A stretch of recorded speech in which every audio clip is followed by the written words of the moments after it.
The summer that broke the world. They told them it would be over by Christmas. By the time the snow fell, 20 million people would be dead.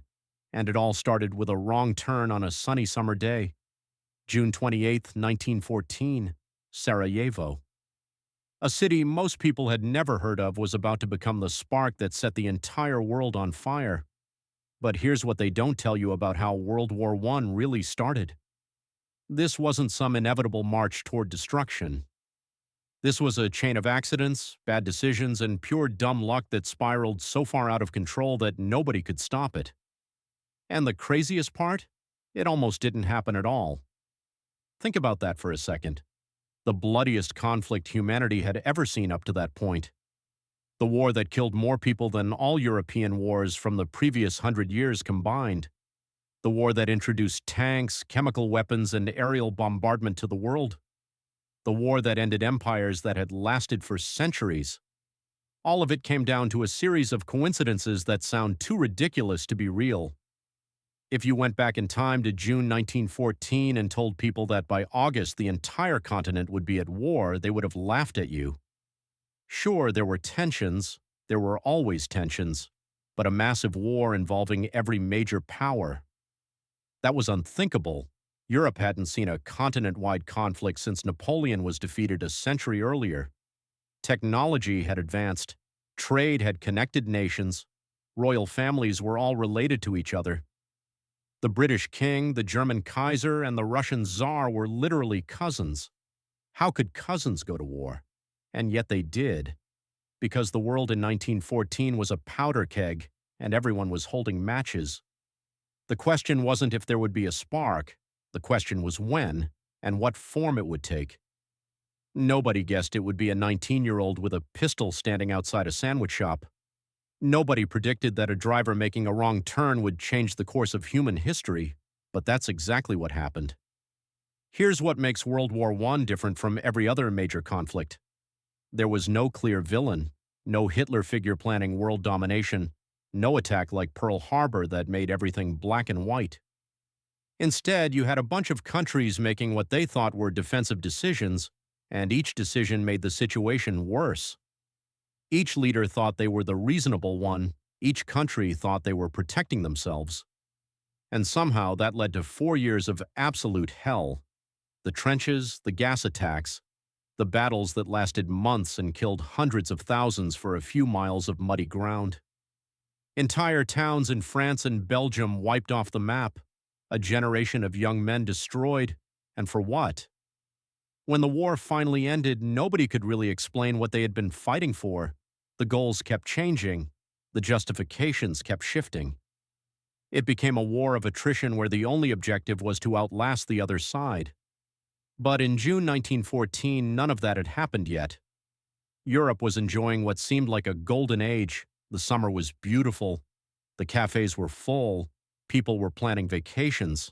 And in the background, barely noticed by most, political tensions were building in a part of Europe most people couldn't find on a map. Let me paint you a picture of what Europe actually looked like in 1914, because understanding this is critical to understanding why everything exploded the way it did. Imagine a room packed with gunpowder and every major country is holding a lit match, just waiting for someone else to make the first move. You had massive empires that had been building up their armies for decades. Britain controlled a quarter of the world. France wanted revenge for losing a war to Germany 40 years earlier. Russia saw itself as the protector of all Slavic people. Austria-Hungary was this old creaking empire held together with duct tape and prayers.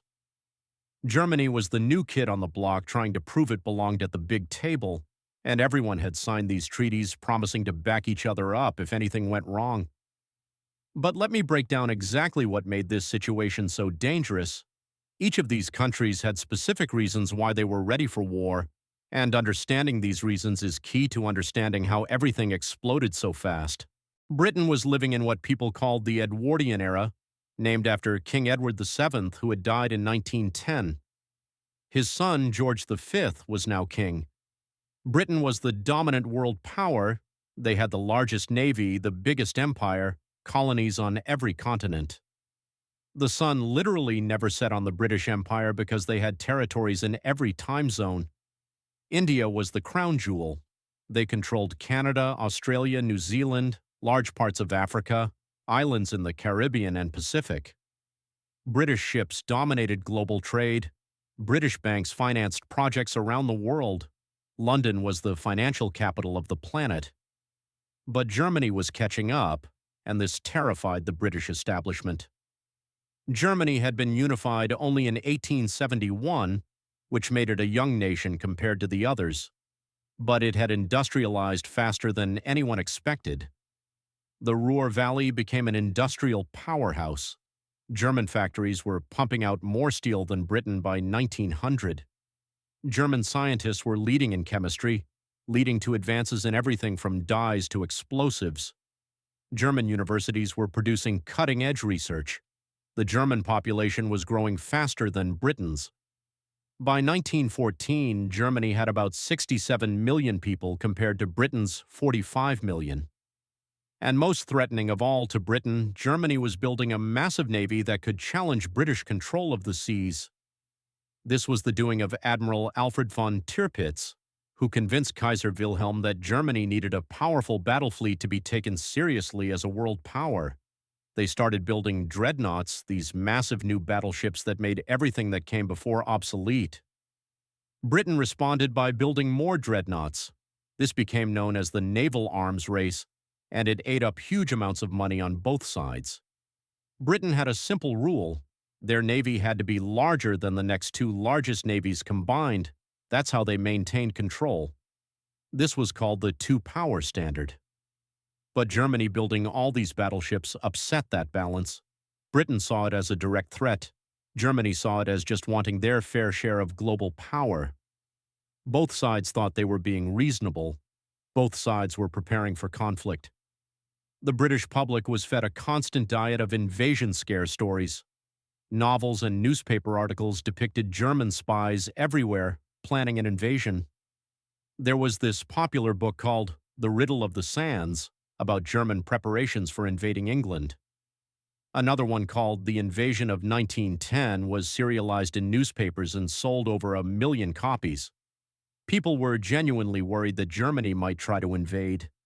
So when the war finally came, many British people felt like they had been expecting it. France in 1914 was living under what they called the Third Republic. They had been a republic since 1870, after losing that disastrous war with Prussia, and that war still haunted them. Let me explain why, because this is crucial to understanding French thinking in 1914.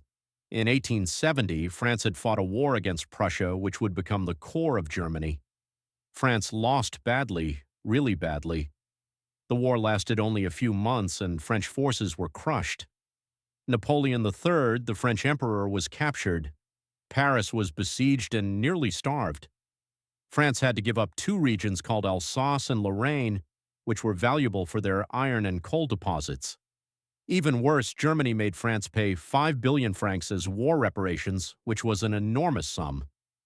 And then, just to rub it in, the German Empire was officially declared in the Hall of Mirrors at the Palace of Versailles, the most sacred place in France, the symbol of French royal power and glory.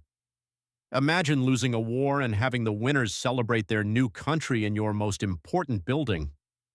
For 44 years, France had been waiting for revenge.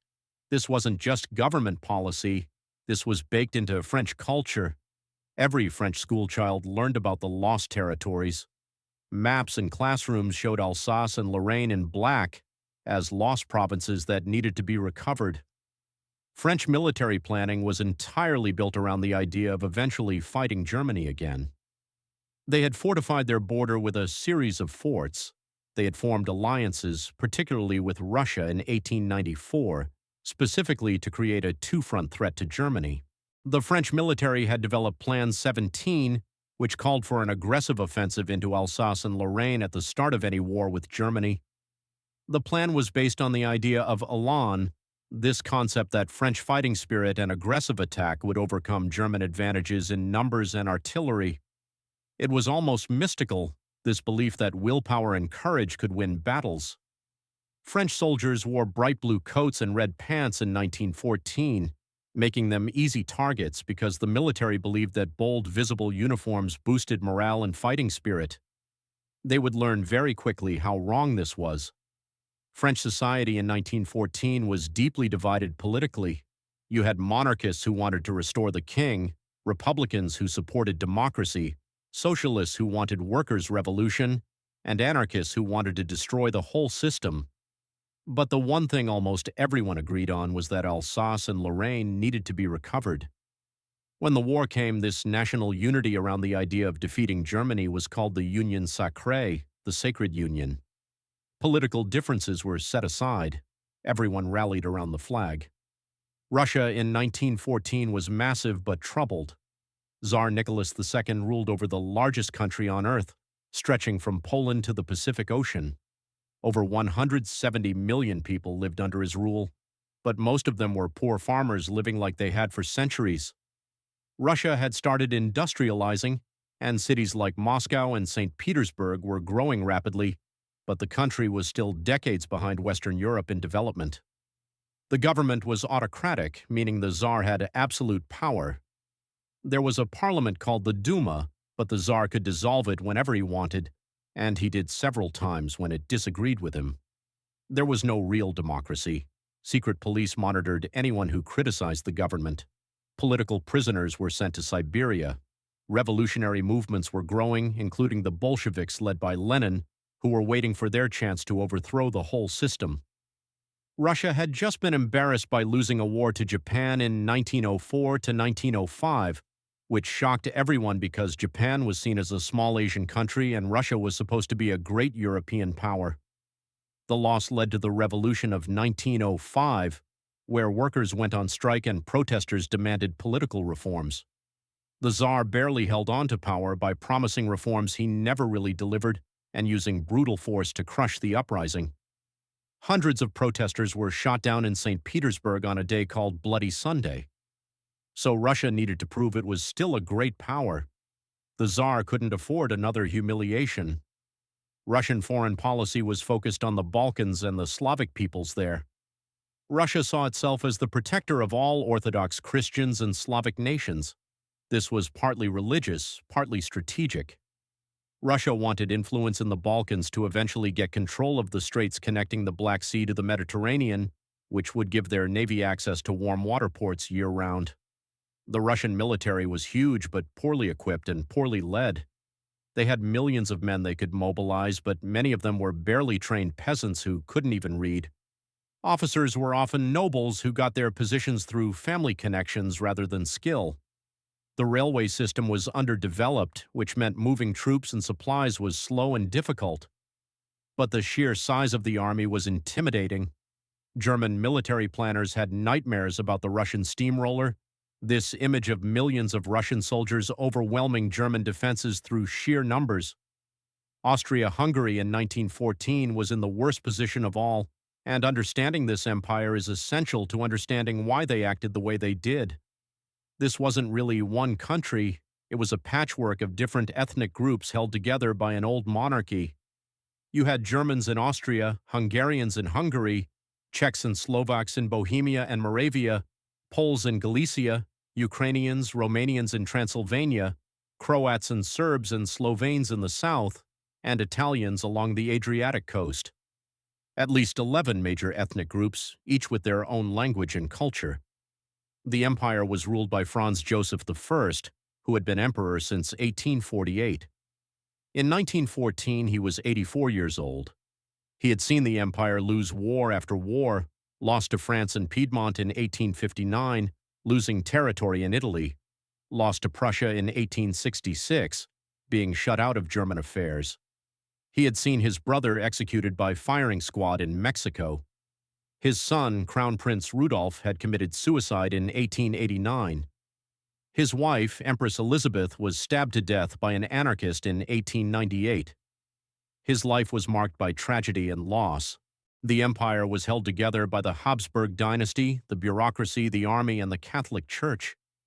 But nationalist movements were growing stronger every year. Czechs wanted autonomy or independence. South Slavs wanted to unite with Serbia. Italians in the empire wanted to join Italy. Romanians wanted to join Romania.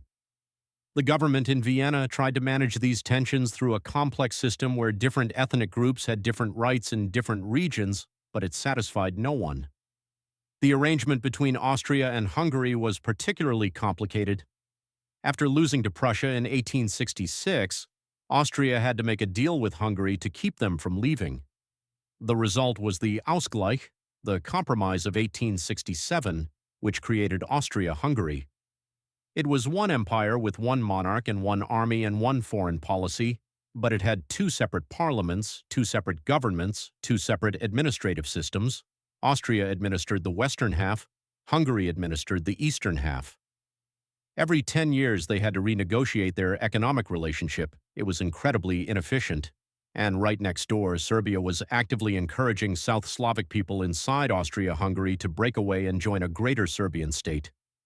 Serbia had doubled in size through the Balkan Wars of 1912 and 1913. They were feeling confident.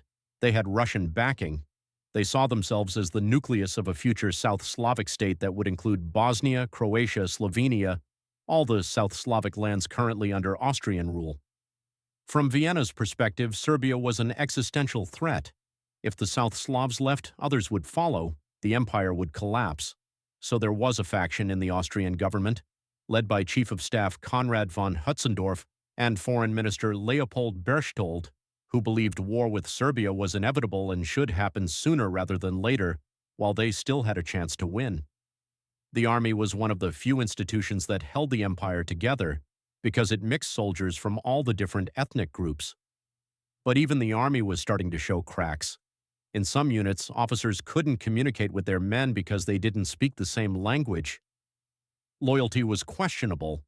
Would Czech soldiers fight against fellow Slavs?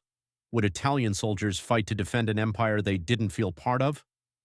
So when Archduke Franz Ferdinand was killed by Serbian nationalists, it wasn't just about one man dying. It was about whether the empire would survive at all. And many in Vienna decided this was their last chance to eliminate the Serbian threat before it destroyed them. Germany in 1914 was strong but paranoid. They were the most powerful military force on the continent. The German army was the best trained, best equipped, most efficient fighting force in the world. German industry was booming. German science was leading the world in chemistry, physics, engineering. German cities were modern and prosperous. Berlin was a thriving capital full of culture and commerce. Kaiser Wilhelm II, who had been emperor since 1888, was an insecure and unstable personality. He had a withered left arm from a birth injury, which he tried to hide in photographs and paintings. He desperately wanted Germany to be respected as a great power equal to Britain. He fired Otto von Bismarck, the brilliant statesman who had created modern Germany, because Bismarck tried to restrain him. Wilhelm wanted a more aggressive foreign policy. He wanted colonies. He wanted that big navy. He wanted what he called Germany's place in the sun. But Germany felt surrounded. France to the west was hostile, still bitter about 1870, and openly planning for revenge. Russia to the east was huge and allied with France. Britain controlled the seas. Germany had only one reliable ally, Austria-Hungary, and that ally was weak and getting weaker. German military planners felt like they were living on borrowed time. Russia was industrializing. In a few more years, they would be much stronger. The Russian railway system was being improved with French loans. Soon Russia would be able to mobilize faster. The window for winning a two-front war was closing. This is where the Schlieffen Plan comes from, and you need to understand this plan because it's one of the main reasons the war happened. Count Alfred von Schlieffen, chief of the German General Staff until 1906, developed this plan based on the assumption that Germany would eventually have to fight both France and Russia simultaneously. The plan said Germany should knock France out of the war first with one massive quick campaign, then turn all forces east to fight Russia, which would take longer to mobilize because of the size of the country and the poor railways. The plan required going through Belgium and Luxembourg, both neutral countries, to sweep around the French fortifications. The right wing of the German army would be so strong that it would encircle Paris from the west. Schlieffen's supposed dying words were, "Keep the right wing strong." The whole thing had to be done in 6 weeks, before Russia could fully mobilize. Then German forces would transfer east to face the Russian threat. But the plan was rigid. It was based on precise railway timetables. Millions of men and tons of equipment had to move according to a detailed schedule worked out years in advance, and once it started, it couldn't be stopped or significantly modified. It was like a machine that, once turned on, would run its course. This meant that if Germany mobilized, they had to attack France through Belgium. There was no plan B. There was no option for just defending the borders and negotiating. The plan required offensive action, and it required violating Belgian neutrality. The German military also believed that war was coming eventually, and it was better to fight now while they still had advantages. This preventive war thinking was dangerous. They looked at Russia's growing strength and France's growing army and figured that waiting would only make things worse. Some German generals actually welcomed the July crisis as an opportunity to fight while they could still win. German society in 1914 was militaristic but also cultured and sophisticated. Military officers had high social status. Young men from good families aspired to become reserve officers. The army was seen as a noble institution that taught discipline and patriotism. But Germany also had a growing socialist movement. The Social Democratic Party was the largest party in the Reichstag, the German parliament. Many workers and intellectuals were opposed to militarism and imperialism. When the war came, the government had to convince the socialists to support it by framing it as a defensive war against Russian aggression. Once Russia mobilized, even the socialists agreed that Germany had to fight. Then you had all these alliances tying everyone together, and this is where the whole system becomes a trap. France and Russia had a military alliance signed in 1894. If one was attacked, the other had to help. This was specifically designed to threaten Germany with a two-front war and deter German aggression. Germany and Austria-Hungary had an alliance going back to 1879. They promised to support each other if attacked by Russia. Italy was also in this alliance, the Triple Alliance, but they had conditions and would end up not honoring it when the war came. Britain had what's called the Entente Cordiale with France from 1904, which wasn't a formal military alliance but was a friendly understanding that they would cooperate. Britain also had an agreement with Russia from 1907. Together, these became known as the Triple Entente. Britain had also guaranteed Belgian neutrality in the Treaty of London from 1839. These agreements created a web of obligations. The problem was that these alliances removed flexibility. When Austria-Hungary decided to punish Serbia, Russia felt obligated to help Serbia. When Russia mobilized, Germany felt threatened and declared war on Russia. When Germany declared war on Russia, France was obligated to help Russia. When Germany invaded Belgium to get to France, Britain was obligated to help Belgium. Nobody wanted all of this to happen, but once it started, the alliances meant that everyone got dragged in whether they liked it or not. It was a system designed to prevent war through deterrence. The idea was that if you attack my friend, you have to fight me too, so you better not attack anyone. It's like mutually assured destruction. But the problem is that it created a situation where a local conflict could become a general war very quickly, and it meant that countries felt obligated to support their allies even when their allies were being unreasonable. There's also this arms race happening. Military spending had been increasing across Europe for years. Britain and Germany were building battleships. France was expanding their army. Russia was building railways to speed up mobilization. Austria-Hungary was trying to modernize their outdated military. Everyone was preparing for war, which made everyone else prepare more, which made everyone more nervous, which made them prepare even more. It was a cycle that fed on itself. And there were these crises that kept almost starting wars. In 1905 and 1911, there were crises over Morocco where Germany challenged French influence. Both times, war was narrowly avoided. In 1908, Austria-Hungary annexed Bosnia, which outraged Serbia and almost led to war with Russia. In 1912 and 1913, there were the Balkan Wars, where Serbia and its allies fought the Ottoman Empire and then fought each other. Each of these crises ratcheted up the tensions. Each time, countries mobilized and then backed down. Each time, military leaders learned lessons about how to mobilize faster next time. Each time, the public got used to the idea that war might be coming. By 1914, many people felt like war was inevitable. Newspapers talked about it, military planners assumed it. Some intellectuals even argued that war would be good, that it would reinvigorate society, that modern life had become soft and people needed the test of battle to prove themselves.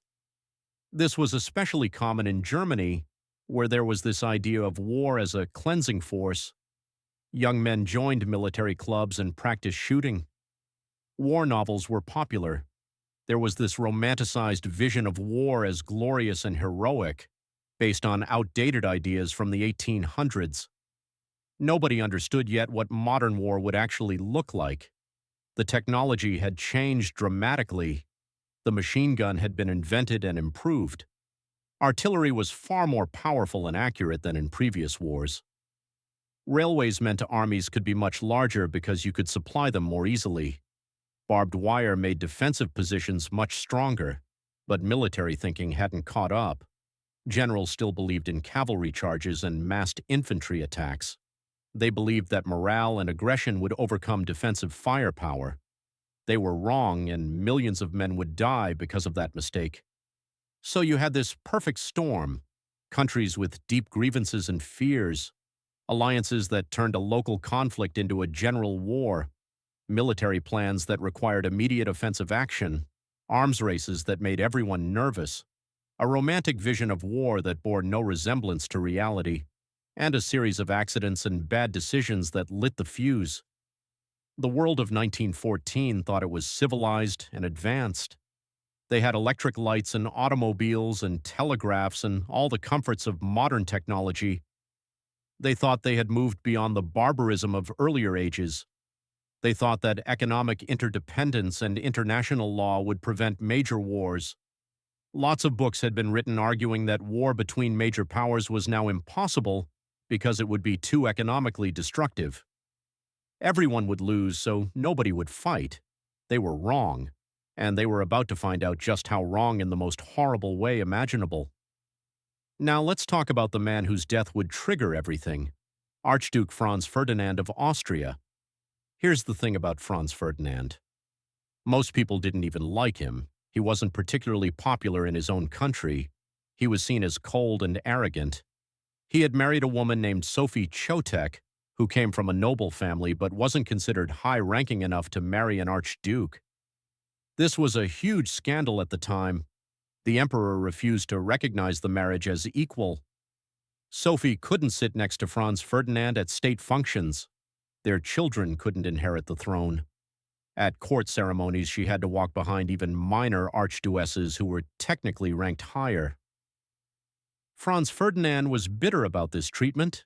He avoided court as much as possible, preferring to stay at his estates and spend time with Sophie and their 3 children. He loved his wife deeply, which was actually unusual among royalty at the time where marriages were usually political arrangements.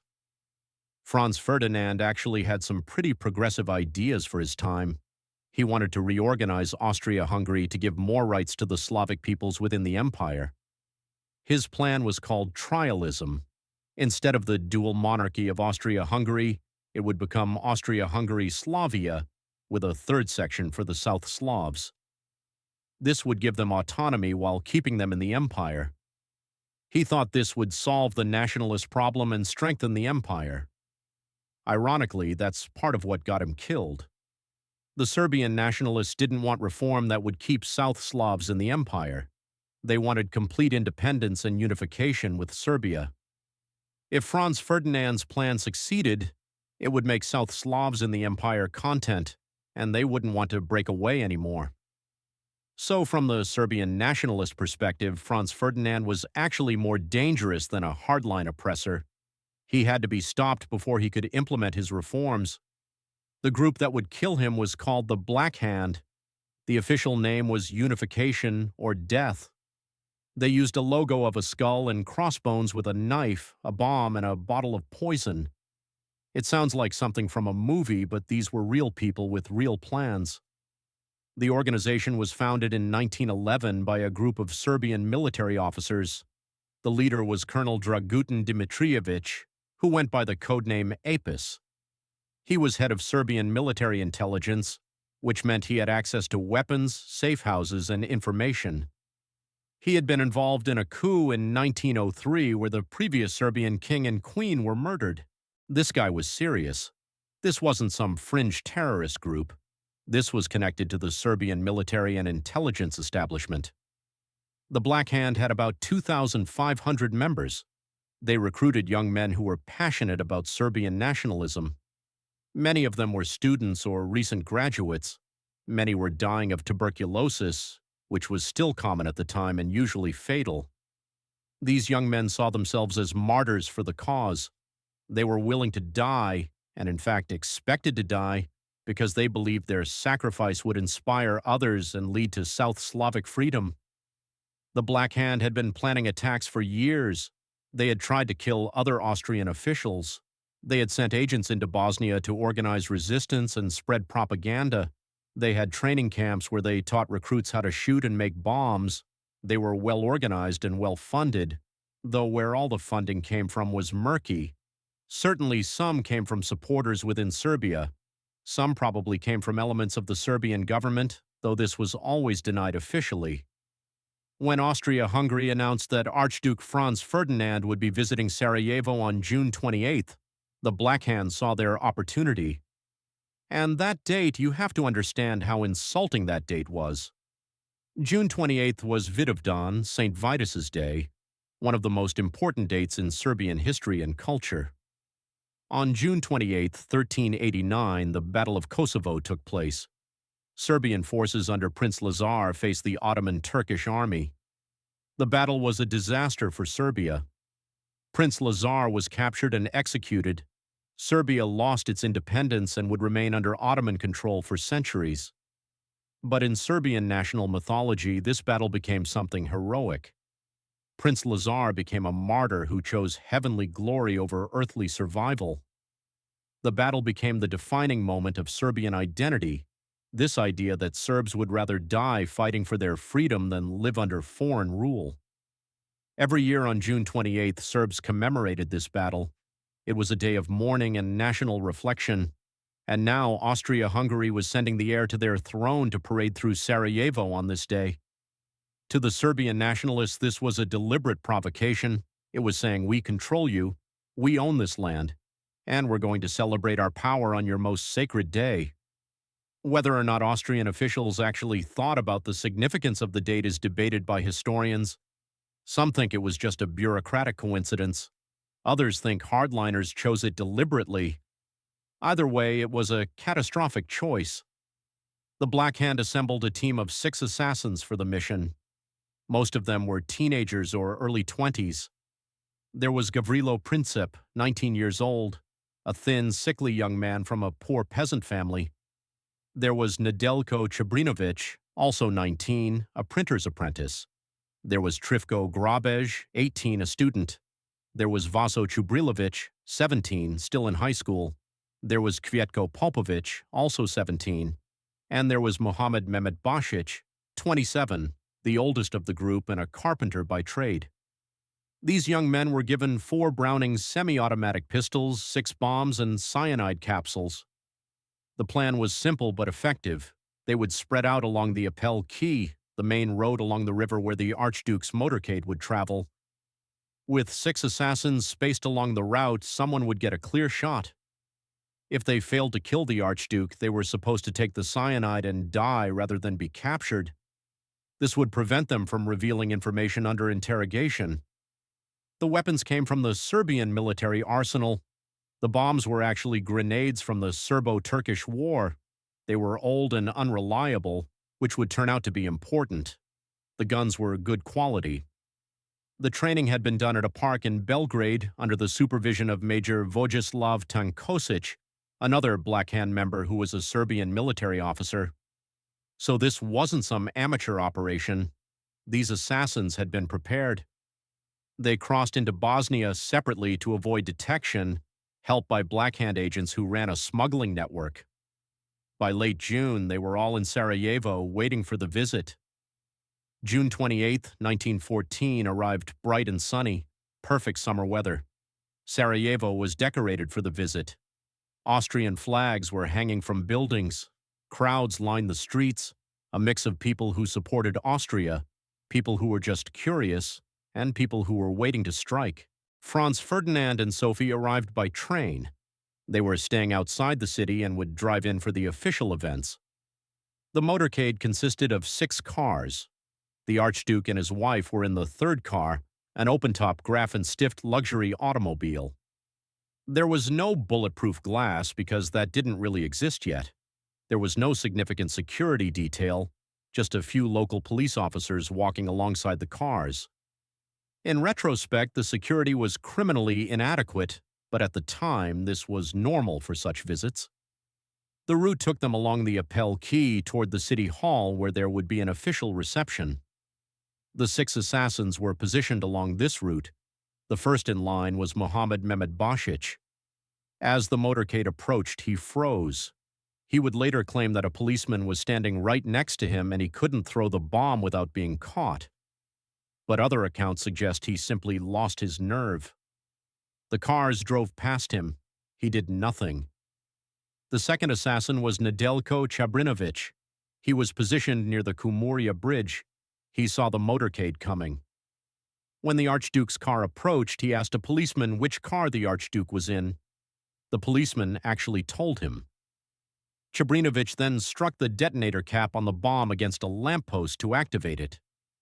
These bombs had a 10-second delay. He threw it at the Archduke's car. Franz Ferdinand saw it coming. Some accounts say the driver sped up. Some say Franz Ferdinand himself deflected it with his arm. Either way, the bomb bounced off the folded-back roof of the convertible and landed in the street. It rolled under the car behind them, the one carrying Count von Boos-Waldeck and several other officers. The bomb exploded. It wounded about 20 people. Some of the Archduke's staff in the following car were seriously injured. Several spectators were hit by shrapnel, but Franz Ferdinand and Sophie were unhurt. Chabrinovic swallowed his cyanide pill and jumped over the wall into the Miljacka River to escape. But the cyanide was old and had lost its potency.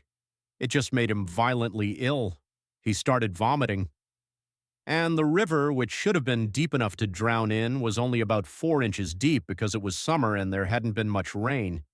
He was immediately grabbed by police and angry crowd members who started beating him. The police pulled him away and arrested him. The other assassins scattered. They heard the explosion and saw the chaos. They assumed the mission had either succeeded or failed catastrophically. Either way, there was no point in trying again.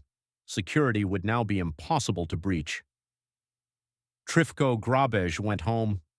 Vaso Chubrilovic just stood there stunned and did nothing as the motorcade passed him. Savjetko Popovic also froze. Gavrilo Princip, the last in line, assumed it was over. He walked away from his position and went to get something to eat. The motorcade, meanwhile, continued to City Hall. Franz Ferdinand was furious. His wife was shaken but trying to appear calm. When they arrived at City Hall, the mayor of Sarajevo began reading his prepared welcome speech as if nothing had happened. Franz Ferdinand interrupted him angrily. "Mr. Mayor, I came here on a visit and I get bombs thrown at me. It is outrageous." But then he composed himself. They proceeded with the reception. There was a debate about what to do next. The obvious thing was to leave immediately and get out of the city. But Franz Ferdinand insisted on going to the hospital to visit the people who had been wounded in the bombing. He felt responsible for them. He was also angry and didn't want to appear cowardly by leaving. Sophie wanted to stay with him rather than go somewhere safe. General Oskar Pochirek, the governor of Bosnia who was hosting the visit, suggested changing the route. Instead of going through the narrow streets of the old city center as originally planned, they would stay on the main Appel Quay by the river and go straight to the hospital. This was faster and more open, with fewer places for an attacker to hide. It made sense. But here's the critical mistake. Nobody told the drivers about the change in route. Or if they did tell them, the message didn't get through clearly. This is where everything falls apart, where history turns on a simple communication failure. The motorcade set off from City Hall. The drivers followed the original route because that's what they had been told that morning. The first cars turned right onto Franz Josef Street, heading into the city center. Franz Ferdinand's driver, Leopold Leuke, started to follow them. Nobody in the car realized this was wrong until they were already making the turn. General Potierek, sitting in the car with them, suddenly realized the mistake and shouted at the driver, "What are you doing? This is the wrong way. We're supposed to take the Appel key." The driver hit the brakes. The car stopped to back up, but this was a heavy vehicle with a manual transmission. It didn't stop instantly, and once it stopped, it stalled. The engine died. The driver needed a moment to restart it.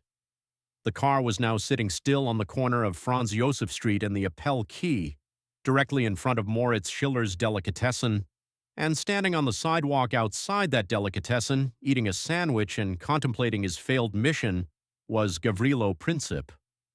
Let me tell you about Princip, because understanding him helps you understand how random and yet how inevitable this moment was.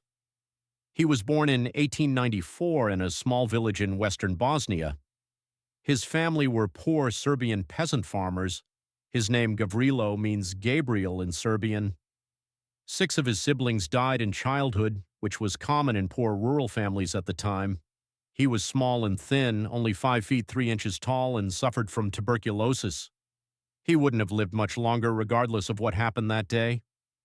Princip was smart. He won a scholarship to attend school in Sarajevo, which was unusual for a peasant kid.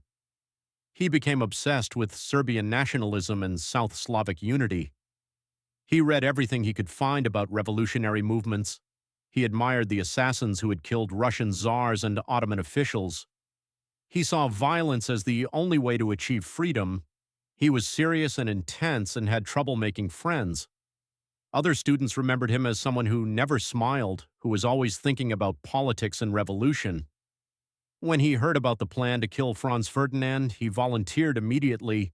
He traveled to Belgrade and was accepted into the conspiracy. He trained with the weapons. He took an oath to carry out the mission. And now, having watched the bomb attempt fail, having assumed it was all over, he was getting a sandwich before figuring out what to do next. Some historians say he was eating at a cafe. Others say he was just standing outside the delicatessen. The details vary depending on the source, but what's certain is that he was there, on that corner, at that exact moment. And then Franz Ferdinand's car stopped right in front of him. Princip later said he couldn't believe it. He thought it was fate. He thought God or destiny had given him this chance. The car was maybe 5 feet away. He could see Franz Ferdinand clearly. The Archduke was wearing a light blue uniform with a high collar and medals. Sophie was next to him in a white dress with a red sash. They were completely exposed in the open car. Princip pulled out his Browning pistol. Some witnesses say he stepped forward to get even closer. Others say he fired from where he stood. He aimed carefully. He fired twice. The shots were only seconds apart. The first bullet hit Franz Ferdinand in the neck, severing his jugular vein. The second bullet hit Sophie in the abdomen. Both were fatal wounds, though it would take several minutes for them to die. There are different accounts of what happened next. Some say Franz Ferdinand remained sitting upright for a moment, not realizing he was hit. Some say he immediately understood and turned to Sophie. What everyone agrees on is that Sophie collapsed against him. Franz Ferdinand tried to hold her up. He kept saying, "Sophie, Sophie, don't die. Stay alive for our children." Blood was pouring from his neck. His uniform was soaking through. Sophie was bleeding out internally from the stomach wound. Count Harak, who was sitting on the running board of the car, climbed in and tried to hold the Archduke upright. General Podierek was shouting for the driver to get to the governor's residence. The driver finally got the car started and drove as fast as he could, but it was too late. Sophie lost consciousness almost immediately. She died in the car before they even reached the residence. Franz Ferdinand was still barely conscious when they arrived. They carried him inside and laid him on a couch.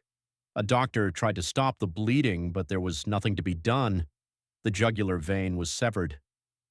Franz Ferdinand died around 11 a.m., about 10 minutes after being shot.